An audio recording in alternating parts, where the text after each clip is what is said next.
Visite de ferme hachée dans les Deux-Sèvres pour Christophe Aubin, conseiller installation-transmission à la Chambre d'agriculture Charente-Maritime Deux-Sèvres. Ce que je vous propose, c'est peut-être qu'on discute un petit peu des suites par rapport au dernier suivi.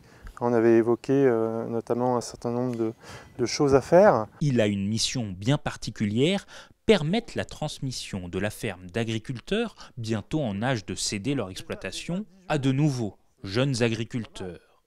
Un accompagnement de plusieurs années, depuis la réflexion jusqu'à la finalisation de l'installation. On essaye de déterminer quelles sont les exploitations qui vont avoir besoin de nous, notamment ceux qui ont un besoin de transmission hors cadre, parce que ça c'est notre public privilégié, là où on a vraiment notre rôle à jouer.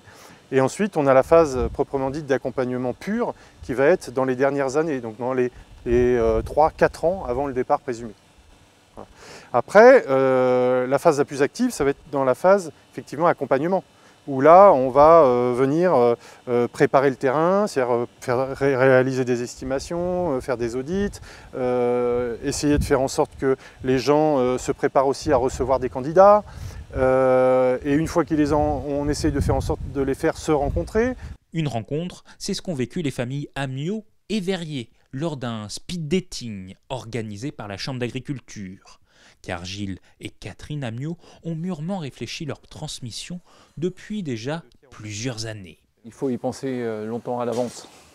Quand on arrive juste à quelques mois, c'est trop tard. On y a réfléchi plus sérieusement depuis 5-6 ans, mais on avait été, dans le cadre du plan Caprin, on avait été démarché lorsque moi j'ai eu 55 ans, c'était le déclenchant. Et donc on a commencé à en parler à ce moment-là, ouais, avec quelques questionnements de la part c'est Christophe aussi qui était passé à cette époque-là. Voilà, qui nous a posé quelques questions et puis ça a continué à mûrir pendant quelques années jusqu'à ce qu'on enclenche une démarche il y a 3-4 ans plus opérationnelle. La première visite de Christophe il y a 5 ans était vraiment bénéfique parce qu'on a senti qu'on s'approchait quand même du terme, même c'était pas encore d'actualité quand même à l'époque. Mais rien que le fait de nous poser la question, la maison, voilà, est-ce que vous êtes prêt à la laisser? Les bâtiments, est-ce que vous êtes prêt à la laisser? Et sur le coup, voilà, ça demande, sur le coup, on dit peut-être pas encore, quoi. Des interrogations que les conseillers installation-transmission savent bien faire apparaître pour aboutir à une réflexion la plus construite possible. Mais qui dit transmission dit porteur de projet. En face, Audrey et Romain Verrier. Ils nourrissaient plusieurs projets. Ils ont quitté la région parisienne pour s'installer en Deux-Sèvres et ont changé de métier. Audrey était éducatrice spécialisée, Romain, manager d'équipe en informatique. Il leur a fallu donc quelque temps pour définir leur nouveau projet de vie. On cherchait un métier qui avait déjà du sens, un métier qui nous parle et un métier qui nous rapproche un petit peu de la nature. L'élevage de chèvres, ça fait 3 ans, on va dire, que c'est vraiment quelque chose qui nous parle.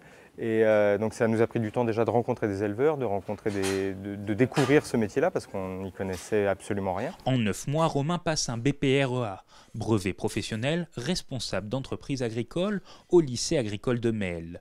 Audrey suit la même formation par correspondance. Et pour apprendre le métier, il voulait passer par le stage de parrainage, un dispositif qui vise à faciliter l'installation des porteurs de projets. Ils sont accueillis comme stagiaires sur l'exploitation pendant 3 à 12 mois. L'objectif, professionnaliser les futurs agriculteurs et les familiariser aussi avec l'exploitation et le milieu. C'est sur le terrain qu'ils apprennent le mieux. C'était même vital parce que voilà, nous on s'installe hors cadre familial, venant de Paris, je ne suis pas du tout familière du milieu agricole. Donc pour nous c'était une condition d'être parrainé, suivi, soutenu par des mentors en quelque sorte. Ouais. L'installation aurait été très très compliquée s'il n'y avait pas eu le parrainage. Parce qu'ils nous apprennent tout ce qu'on doit savoir. Ils nous transmettent leur outil de travail, leur métier, leur passion et un peu leur vie finalement. Agriculteurs, bientôt à la retraite et porteurs de projets, échangent au quotidien sur les pratiques de la ferme. Mais si j'en mets pas à 14 h, j'en mets à 16 h ouais. Et toi, parce que le trèfle, tu le mets avant la traite. Un échange permanent et enrichissant qui permet d'apprendre au mieux la pratique. Chacun tient un rôle bien défini. Catherine s'occupe de la traite des chèvres, du soin aux chevreaux et aux chevrettes, et de la comptabilité. Gilles s'occupe de l'entretien du matériel, des terres et de l'alimentation. Audrey et Romain ont observé leur travail avant de prendre le relais. Car certains week-ends, ils sont seuls à gérer l'exploitation. Puis Catherine et Gilles sont déjà partis en vacances cet été et envisagent de repartir d'ici peu.